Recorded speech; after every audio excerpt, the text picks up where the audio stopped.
We have a doctor on the show today, Dr. Travis Ziegler from Profitable Pineapple Ads. Travis, how you doing, man? I'm doing pretty well. Thanks for having me on, Preston. Of course, man. I love your hat. I was just telling you earlier, I like your backdrop and really love what you're doing. But you are a doctor. Let's start with that. You're a doctor. You got into the e-commerce space. Like, what's your background and how did you kind of fall into all this, man? Yeah, so my wife and I are both optometrists, and we graduated in 2010 and 2011. Started practicing with my uncle, and he has a practice. We had Dr. Ziegler, and Ziegler. There's four of us in this practice, so we went by our first name, of course. And about 2 years into practicing with him, I just felt something was off. It just wasn't what I wanted to be doing. And then it finally came to a head in the third and fourth year. And after 4 years of practicing with him, it was nothing against him. He was a great boss, great manager. I loved working for him. Something was off though, and it was just that entrepreneurial bug. And so I did the three things you're not supposed to do. I quit my job. I moved across the country. I moved from Columbus, Ohio down to Columbia, South Carolina, and we started two businesses. So we had two practices. My wife worked at one, I worked at the other. And I went from seeing 6 patients an hour at my busy practice that I came from my uncle to starting up two new practices, and we started seeing 1 patient an hour. So 6 patients to 1 patient an hour. I had a lot of time on my hands. Didn't know what to do with myself and my hands. So what do? You start another business, and took an online course called Amazing Selling Machine. I'm sure a lot of your listeners have heard of it, and learned how to sell on Amazon. And so we came out with a sunglass brand. We built that sunglass brand up to about $3 million per year.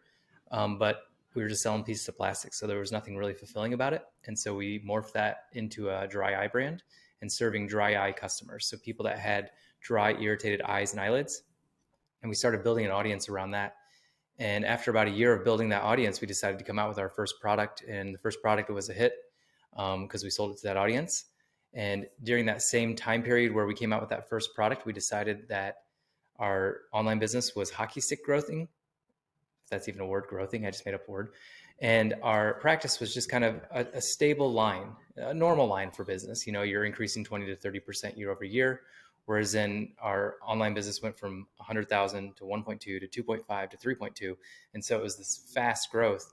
And so we're like, we need to go all in. And so we were doing that before going in to see patients and after.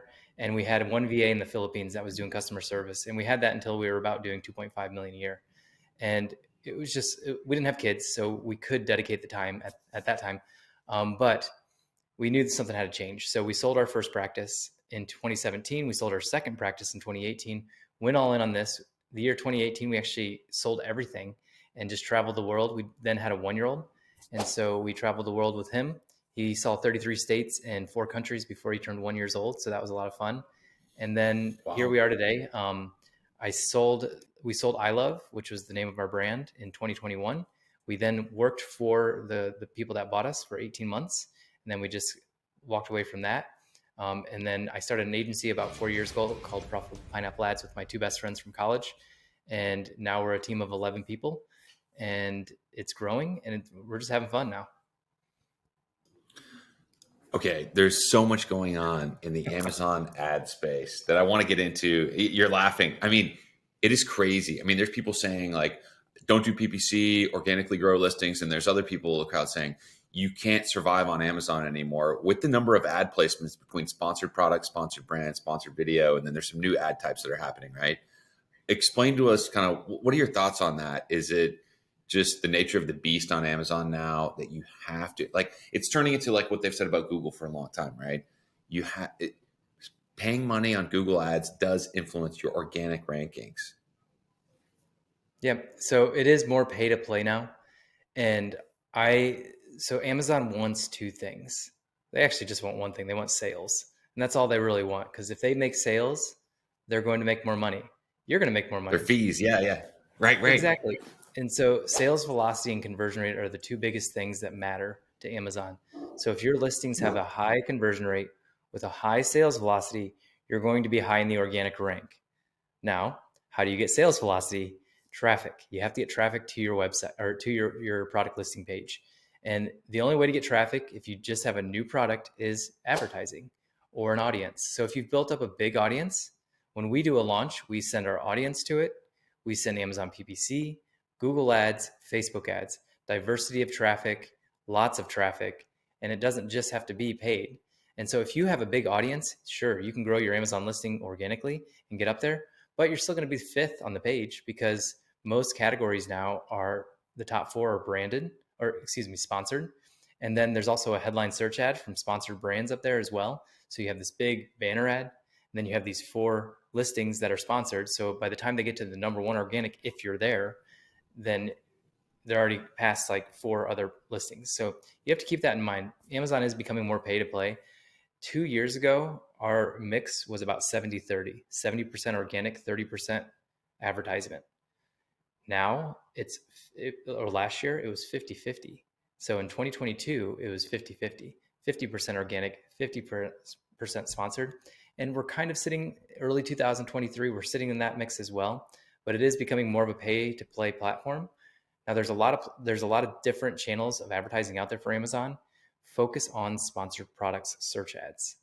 If you're getting confused or overwhelmed by everything, the 80-20 of Amazon advertising is sponsored products search ads, meaning there's a keyword that you're going after and you're showing up for that keyword. That is where the majority of your revenue is going to come from.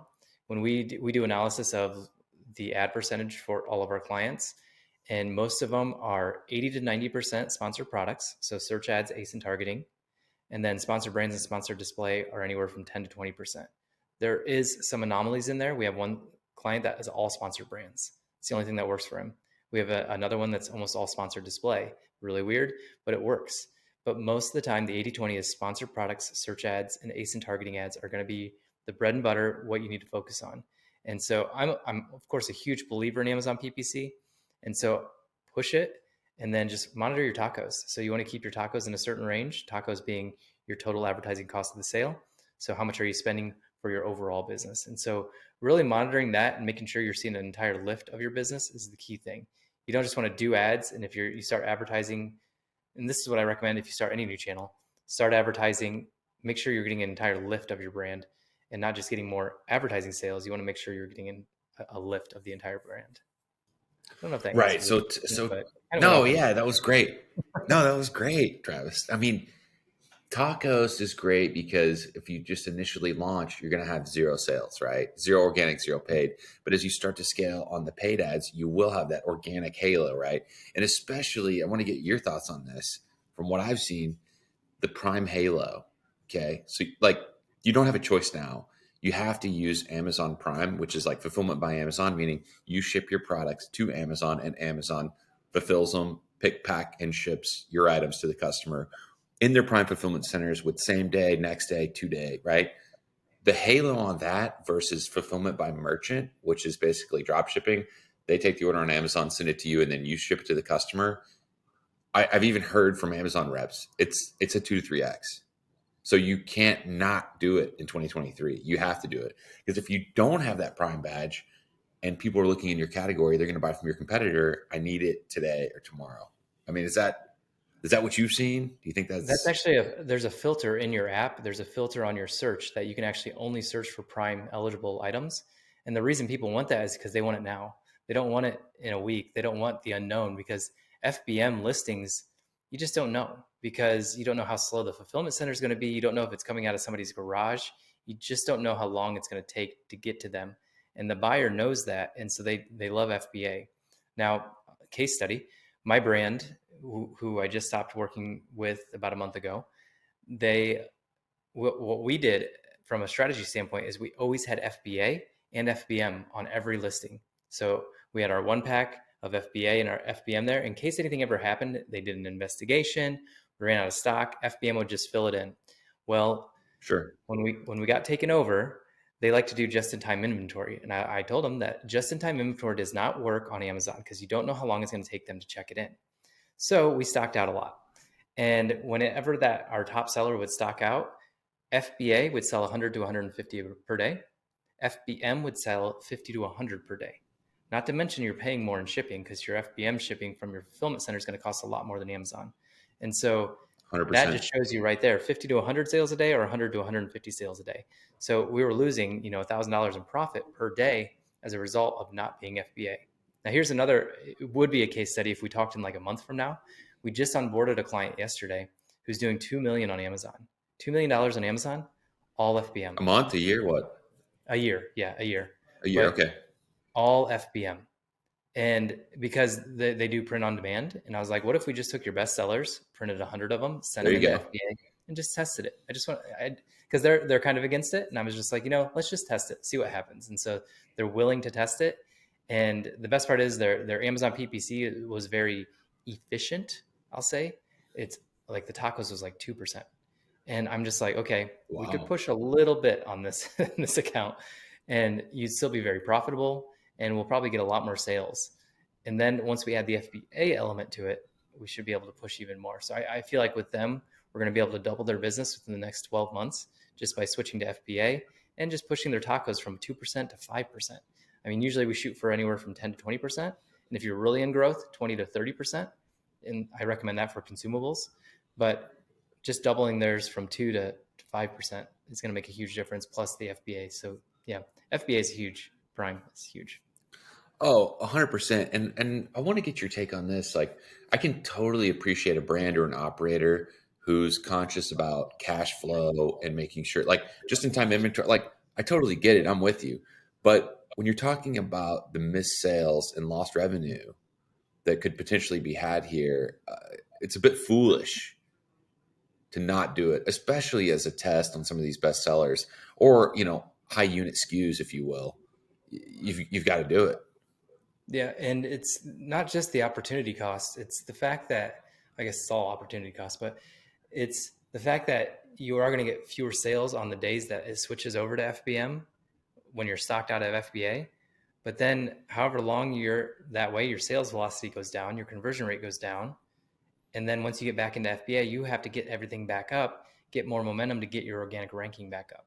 And so it's not just being out of stock and losing those sales. It's also how much more money and time and energy is it going to take to get you back to where you were before all that happened? Yeah, you're gonna have to fight your way back. You've fallen off, right? You're gonna have to fight your way back, tooth and nail. Okay, so I love what you've said so far. Let's talk about some I guess more beginner level questions that an Amazon brand might ask you about that I'm sure you deal with all day. Like you're talking about tacos, which a lot, I think still a lot of brands aren't really sure exactly what that is, but you explain that. Everybody's still focused on ROAS, return on ad spend. Every dollar I put in, I need to get $5 in sales. And those days are, I mean, unless you're in, a very low competitive niche, I would say that would just be tough to get. I mean, a 5X, but you could do it at low volume. You see what I mean? Like there's brands and there's Amazon PPC agencies who go, "Oh, I'll get you a 5X." And then they're spending $20 a day and you go, "Well, I need 20,000 a month in sales." Or it's all branded. It's all trademark terms, right? For your brand and you go, "Yeah, but it's all brand. I need non-brand. I need the terms people are searching for." And they go, "Well, we can't do it." But you didn't say that. Yeah, it's actually one of the What do things you that say to drives me that? crazy. Yeah. I So mean, there's so many scam agencies out there. I've seen it where people are paying 15, 20, $25,000 a month. They don't know what they're doing. They don't know how to structure campaigns. They don't drive results and they actually do worse than an in-house marketing team or, a brand manager and operator was doing. yeah, So what do you have to say to all that? well, one of the big things that drives me crazy is in like all the Amazon groups that are on Facebook and everywhere else is the people that brag about their 15 to 20% ACOS. And it's just like, okay, that tells a small story. What's your revenue? Is your revenue growing? Are you pushing anything? Are you like, That's I'm right. sure you're It's profitable, one but are data you actually point. getting sales? Yeah. Right. Right. And so a 5 ROAS, so ACOS and ROAS are just inverses of each other. ACOS is advertising Correct. cost of sale, ROAS is return on ad spend. And so they're just inverses of each other. Now, when we take it a step further and say tacos, is that's your total advertising versus your advertising costs versus your total revenue, not advertising And what you revenue, but said your earlier, total. you said it's a 50-50 split between paid and organic. So you need to be tracking basically your marketing spend to your total sales is essentially what Exactly. tacos is, right? Yeah, and with all the changes that have been going on with Facebook, and I know we're talking more about Amazon, but with the changes that are going on with Sure. Facebook, we actually stopped tracking the ROAS on Facebook. And what we did instead is we tracked our overall increase in revenue and overall increase in new customer revenue. And so if we would do a Facebook ad and we'd see that overall revenue increase and brand lift happen, plus new customer revenue increase, we knew that ad was working, so we'd start to scale it. And so that's where like tacos can come in, is because when you start to increase your tacos, is the brand lifting overall?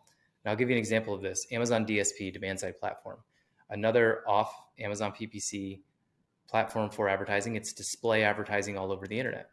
And so with Amazon DSP, it will show you in their dashboard that you're getting a 5 to 10 ROAS. So every dollar you're putting into Amazon DSP, you're getting $5 to $10 back. But then the overall revenue hasn't changed. So it's like, what's the point of this advertising channel if it's not even causing an overall brand lift? Yep. And Yep. so what happened there was our tacos increased, but our revenue stayed the same. So therefore our profit went down. But then if you just looked at Amazon DSP, oh, it's got a 5 to 10 ROAS. We can't turn that off. It's doing so well. So what do? We turned it off. And what happened when we turned it off? Absolutely nothing. And so that doesn't happen for all brands, but I just had a feeling that for our brand, it just wasn't causing lift. And so whenever you're implementing a new advertising channel, whether it be Amazon PPC, Facebook ads, Google ads, Bing ads, display advertisement, whatever you're implementing, YouTube ads, look for overall brand lift versus that direct results from that specific advertising channel. Because another example of this is we have a client that's spending a ton on Facebook ads, $15,000 a month. It's not a ton, but for the size of their brand, it is a ton. And the ROAS is like 0.5. So every dollar they're putting in, they're getting 50 cents back. But what we see is when they lower that, Amazon sales go down. And so Facebook is creating an overall brand lift. And so when we decrease the Facebook ad spend, tacos went down, overall revenue went down too, though, at a more significant rate, because Amazon sales went down and Shopify sales went down. So we increased the Facebook ads back up. Everything went back up to where it was. Our tacos actually improved as a result because those Facebook ads created an overall brand lift that was better. Doctor, you make a great point. Yes. Yes, it does. And it kind of proves the point that, marketers specifically and people in e-commerce love that everything's trackable, right? But the problem is you have to be smarter than the systems. And there's even issues with, different platforms where Google and Facebook, if you add up the conversion value in your Google and Facebook, it'll equal more than what you've actually spent. And I'm sorry, like if you add it up, I spent $1,000 and I got 5,000 in sales, and then you add up Google and your other marketing channels, you'll be 200% of what you actually received in revenue, because there's multi-touch. They could have looked at you on Facebook, then they could have looked at you on Google, and that same sale for, let's say, $50, they're both trying to take credit. So it's conversion value in Facebook ads and in Google, and you don't know what the Amazon, because if somebody sees your Facebook ad, you're right, they could then go, hey, I like I Love, that looks good. Let me go to Amazon.com and purchase it. And that's not reflected anywhere, because even with, what you can do in Amazon with off Amazon traffic, where you can add like a UTM parameter and track that, this wouldn't be anywhere in there. So you're exactly right. You have to be smarter than the systems, and measuring, I guess, what you would call like marketing costs or your social media ad budget with total revenue. You do have to watch that and see how it changes. Forget the ROAS, how it changes on your different channels. If you're on Amazon, if you're on your own website, maybe you're on eBay, Etsy, Walmart.com, whatever, you do have to be smarter than the system. So I love that you're saying that. Yeah, exactly. I see the Zipify award behind you. Tell us about that. Is this with I Love? Were you doing one-click upsell? There's some mastery here. Let's get into it. Yeah. So with the Zipify award, I'll actually go over this. I'm actually turning my heat down. That's why I'm looking down at my phone. My office is roasting right now. But anyway, so the Zipify award is $1 million merchant award. And we got this through using the app One Click Upsell, which if you have a Shopify store and you're not using an upsell, like post-purchase upsell app, Zipify is just one of them. One Click Upsell is just one of them. And you need to be using one, only because you're leaving sales on the table. Every order you drive to your website, you could be offering them something else. And I only have one product. If you only have one product, sell them more of that product.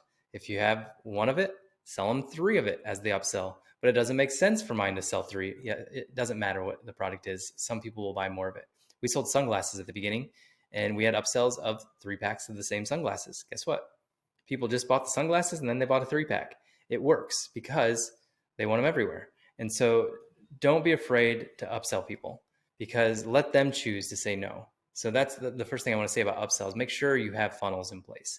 It's huge. It's going to add 20 to 25% to your bottom line. You can even do this on Amazon as well. But the Zipify award was actually a result of me focusing on our Amazon business. And so we focused 100% on audience building, and we pushed that audience to buy on Amazon. What happened as a result is, as we built our Amazon business, 20% came back and bought from our Shopify store.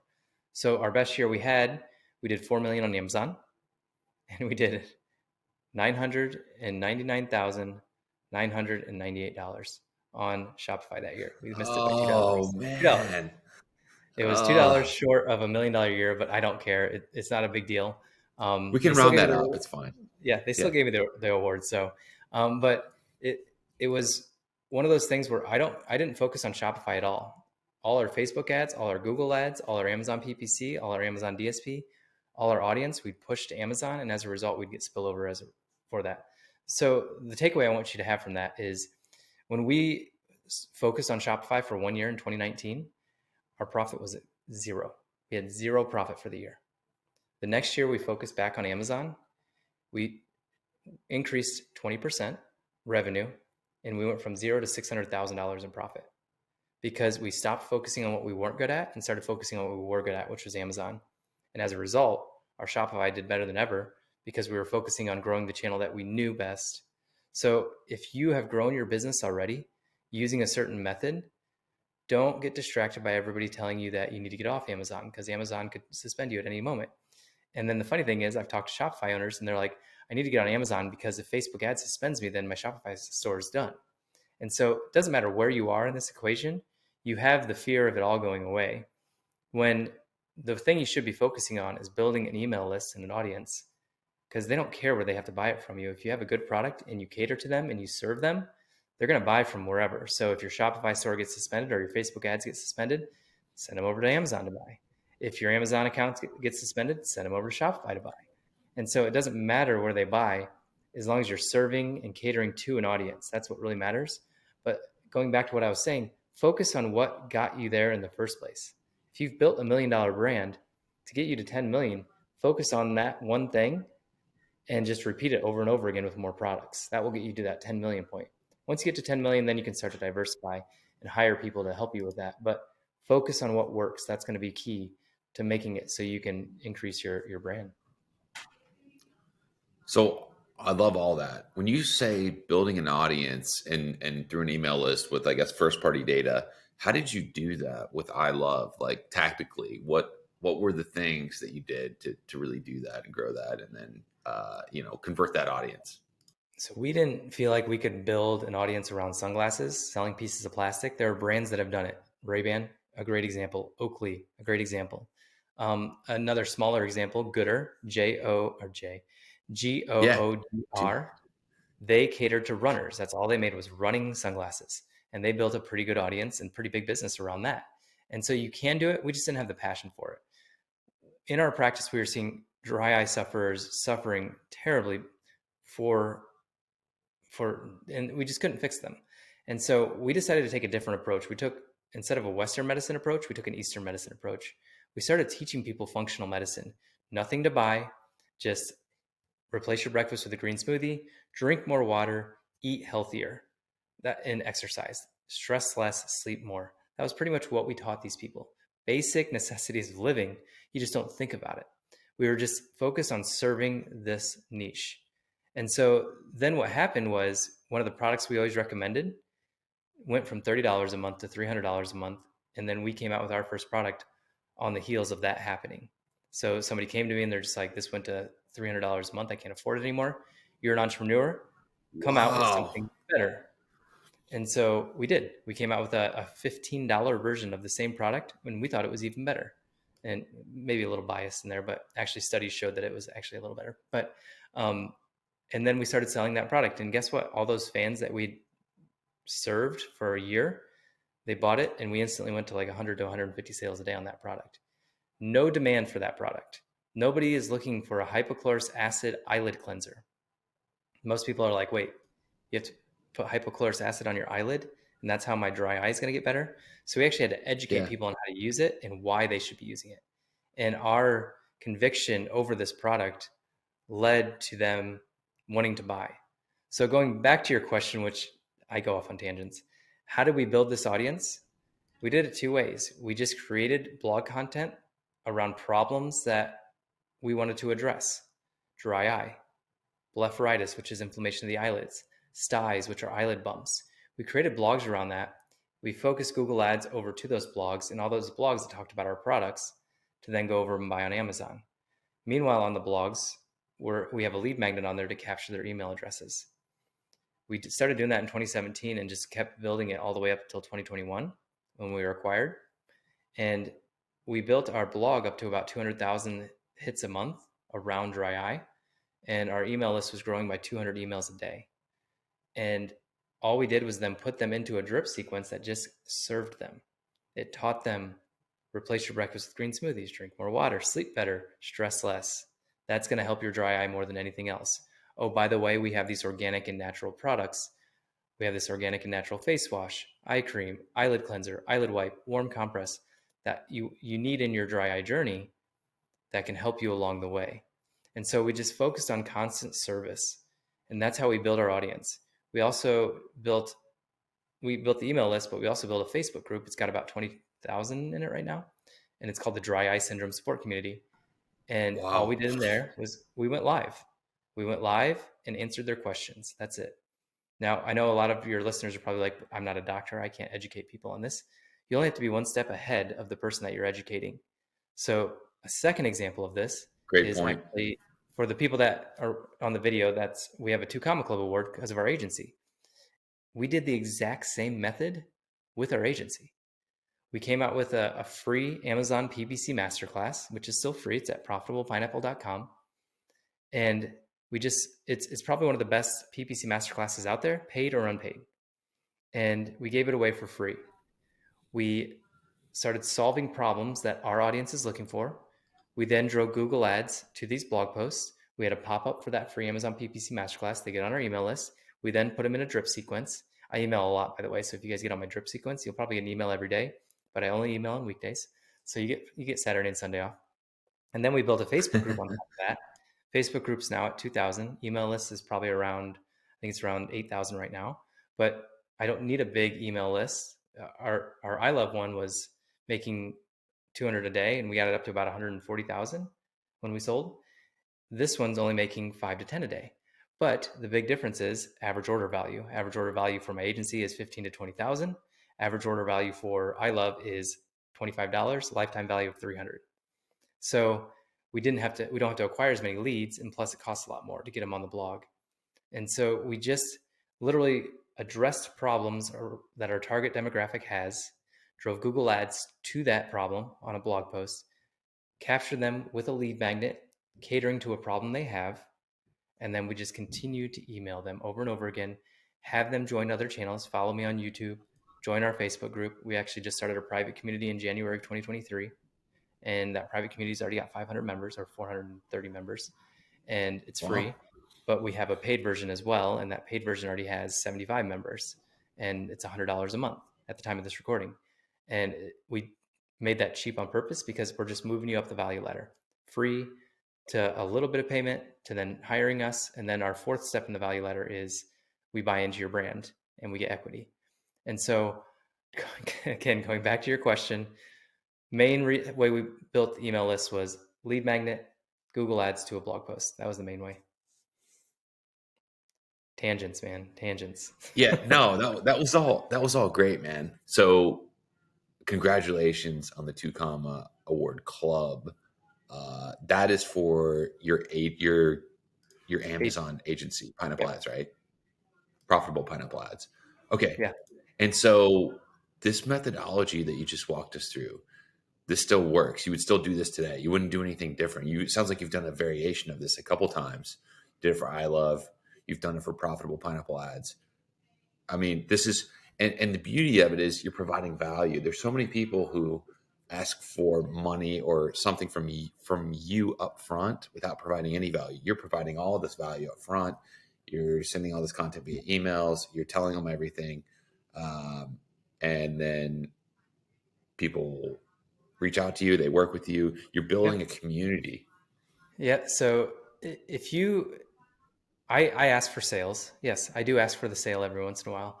But if you focus 100% on service and just focus on serving a person and focusing on serving a person that you actually want to serve, then it will never feel like work, and you will never feel like you're actually struggling, because it feels good. Like, I'm on this podcast right now to serve your audience, and if you guys come over and take my Amazon PPC masterclass or you hire us, that's great. But I'm not doing it for that. I'm doing it just to serve, because I love to teach and I love to serve. That's the two main things. We didn't get into this, but the main reason we started our online business was to pay for our mission trips that we do down in Jamaica. So we go to Jamaica once a year. We Oh, go that's to great. other third world countries 2 times a year. We've been to Mexico, Peru, Ecuador, Turks and Caicos. We've been all over the world. And we do eye exams, sunglasses, and glasses. And we do surgeries as well down there. We wanted to start an online business to pay for that one mission a year. So we needed $10,000 a year. And of course, it changed and did a lot more than that. But service has always been in my background. I always focus on serving people. And that's all that really matters, because when you serve people, that's when you're going to be happiest. We're all chasing happiness. But if you want true happiness, all you have to do is serve somebody, be kind to somebody, serve them, and happiness will come. When you start to extract from people, it feels icky. It feels gross. Yes, I do ask for sales, but I do it from a service heart and from a place where I feel good asking for the sale. When I get on calls, I still do the sales calls for our agency. When I get on a call, it's mostly me interviewing that person to see if I want to work with them. If I don't want to work with them, if they don't have the same kind of methodology that I have, same kind of values that I have, then we won't work with them. One of the questions on our application form is, what is your why? And if you put financial freedom or I want to make a lot of money, I'm not going to work with you. I don't care about that, because you will make the money. And what happens then? You're going to be miserable. But if you focus on service up front, you already have your mission in place. The money will come as a result. And when you do get that big payday, when you exit, nothing changes. Nothing changes, because you're still focusing on that service and your main mission in life, which shouldn't be money. Because if you're just doing your business for money, you're not going to do that well. But if you do your business from a place of service and that you want to be there, your business is going to do better. And you're not going to want to sell it because you're having so much fun. I love the agency because I get to serve entrepreneurs. I get to hang out with entrepreneurs. I started it with my two best friends, and we just get to travel together. We went to Hawaii for the executive meeting this year, and it was terrible. Oh, We got to nice. sit on the beach and do our business planning, and the business paid for it. So make your business one that you want to stick with and that you don't want to sell, and then more money will come because you're focusing so much on that service that you want to be doing. Yeah, 100%. Nothing to add there. You said you got some good tactical stuff for me. What do you have, Travis? What, like, you've done so much amazing stuff here with I Love your agency. What do you see Amazon brands getting wrong? What do you do when you go in and start to really move the needle? Give us the juicy details. Yeah, so let's get tactical. So the biggest thing that I see Amazon sellers do wrong is that they're focusing on too many strategies with their PPC. And so they're Hmm. trying to implement my strategy, which is completely different from Lee Ron's agency, which is, he's a friend of mine. He has a completely different strategy. Are Is he wrong? Am I right? Of course. No, not the case. We're actually, we both have good agencies. We both have good strategies. They're just different. And so you have to find a strategy and focus on it for at least 3 to 6 to 12 months to really see if it's going to work for you. Does mine work for everyone? No, it doesn't. But usually when I take a look at your account, I can figure out if it's going to work for you. So the second thing is focus on the 80/20. 20% of your inputs every day produce 80% of your results. 20% of what you do on a daily basis for your business will produce 80% of your results. How do you apply this to Amazon or e-commerce in general? 20% of your products are producing 80% of your revenue. Focus on the 20% of those products, and everything else will fall into place. So when we take over a client's account, they're trying to equally advertise across all these different, let's just say 10 products, 10 different products. What we do is we wipe out 8 of them We don't completely eliminate them or anything. We just stop advertising for them. We focus on the top 2 products and just put all the budget behind that. Because what that's going to do is it's going to increase your sales velocity, increase your conversion rate, hopefully, or it might stay the same. We might do some other things to increase conversion rate, but it will increase your sales velocity, push you up in the organic rank, increase your profit. We now have more profit. We can now go after the other products as well. But what happens is people start to know, like, and trust your brand. And if you don't have a brand that's know, like, and trustable, I made that word up too, then, I like it. It sounds good. Sounds real. but if you have a brand that looks like a brand, that is a brand, you'll get spillover. So those top 2 products, you want to keep selling those as much as possible. And then what happens is those people will buy your other products as well. And you won't even have to advertise for those. So an example of this is our main product Yep. is an eyelid wipe. And we sell 150 of those a day. And we have 5 hero products. But what happens is after they've tried our eyelid wipe, they'll buy our eye cream and our face wash and our hypochlorous acid spray. And so it trickles down to everything else. Now, the eye cream has a $35 profit margin on it, and we don't advertise for it. And so we usually make about 10 to 20 sales a day of that. And that's just pure profit. And we've tried to push it, just doesn't do as well in the eye cream space when we try to compete with others. But when we just kind of let it be, it does pretty well. And so it's just pure profit. So when we're adding these secondary products, we want them to hit and be a hero, but not all of them are going to be that. And so we just let them sit there and they still profit. So 20% of your products making 80% of your revenue, focus all the efforts around that. Stop trying to help the little 10th product that you're trying to get off the ground for a year and it just isn't doing anything. Just leave it alone. Leave it there. Don't worry about it. Focus on the top 2 or top 20%. Now, the second thing about this, and this applies for Amazon PPC, this applies for Google Ads, it applies for anything that's keyword-based, search query-based advertising. 20% of the search terms that you're bidding on are producing 80% of your results. So get rid of everything else, focus on that 20%, and there's a lot of different ways you can do that. Of course, search advertising is what we're talking about here. But even with search advertising, we're going to focus all of our budget on those 20% of search terms. So an example of this is eyelid wipes. So I type in eyelid wipes into Amazon. I want to be at the top of that because it's one of my best performing search terms. Now, another way you can dominate that search term is every listing that's around you organically and paid at the top, we're going to advertise on that product page as well with product targeting ads. And you can do product targeting ads in sponsored products, brands, and display. We focus on sponsored products first, and then we branch off into display and brand after that. And so we focus on ASIN targeting on the top organic and the top paid for that search term. So we have search term targeting, ASIN targeting around all the products that are ranked high on that search term, focusing on the 80-20 of advertising. And so when you do that, again, it increases your profit because it increases your sales velocity, which increases your organic rank. So that's very tactical on how we do it. It's strategy, but it's very tactical on how we do it. And then one of the biggest tactical things that we do is we structure our campaigns in single keyword ad campaigns in Google and in Amazon. A single keyword ad campaign is just simply one keyword, exact match for that one product. Yep. And then we'll do the same thing, that same keyword, broad match for that one product. And then we'll do the same keyword, phrase match for that one product. And the reason we do that is because you can optimize every single part of that campaign around that one keyword. The budget, top of search placement, all the different variables are going for that one search term or keyword. And it's not going after 200 keywords. So that's why we separate it out into each individual one. So I hope that made sense, and I hope that got tactical enough for your listeners. Yeah, that was great. That was great. One other big question that I think people are wondering, your Zipify award, your Shopify experience, what were you doing? You hear a lot of stuff about this, but specifically on the upsell in Shopify. I mean, I guess it's a little different if you only have one product, but if you have different products, different collections, right? In tailoring that upsell to specifically what what was purchased based on complementary products and other lifetime value data of what they buy next. Do you have any insight, tips, tricks, tactical advice there? Yeah. The first thing is what I talked about earlier. sell them multi-packs of what they're going to buy. So we had one of our hero products was a 1 ounce, and then we had a 4 ounce and a 2 ounce.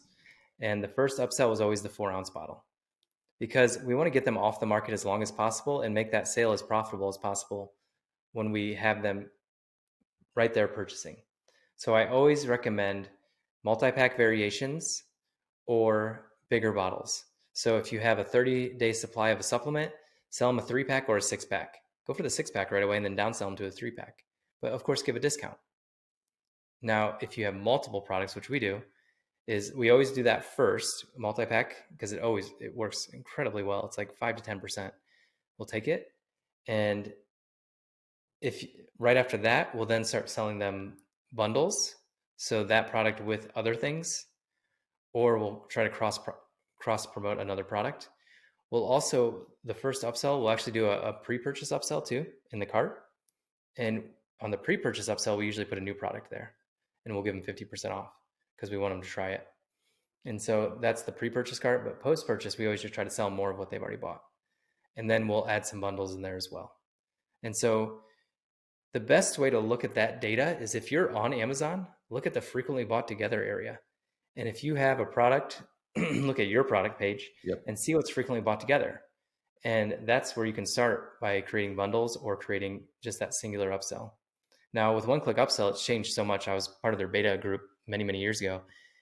You can actually create multiple upsells on one page. So like the first upsell will show 3 different products that they can choose from. Yeah. And so you can test multi-pack variation.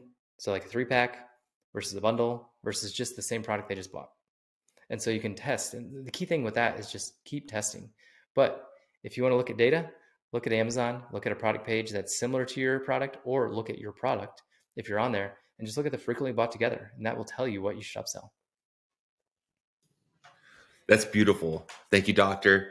Travis Ziegler. Is there anything else you wanted to say before we wrap up? I know we're way over time, so I appreciate it. Yeah, no problem. This is fun. I had a lot of fun today. And yeah, if you guys want to get a hold of me, just head to profitablepineapple.com. We have a free audience building course and a free Amazon PPC masterclass there. And if you're interested to apply to work with us, you can do that at profitablepineapple.com as well. That's it, everybody. We're wrapping up. Thanks, Travis. Talk to you soon. Thanks, Presley. Bye-bye. Like this video! Amazon PPC may seem like a complex subject, but it doesn't have to be, and that is why we created this channel. On top of Amazon PPC, we're going to share different tactics and strategies that we've used to build a multi-million-dollar business, as well as the strategies that we're using to build a $100 million company, which is our goal. We don't know how we're going to get there yet, but that's our goal, and we want to take you along for the ride. So make sure you subscribe to our channel and hit the little bell to be notified whenever we come out with great business building and Amazon PPC strategies.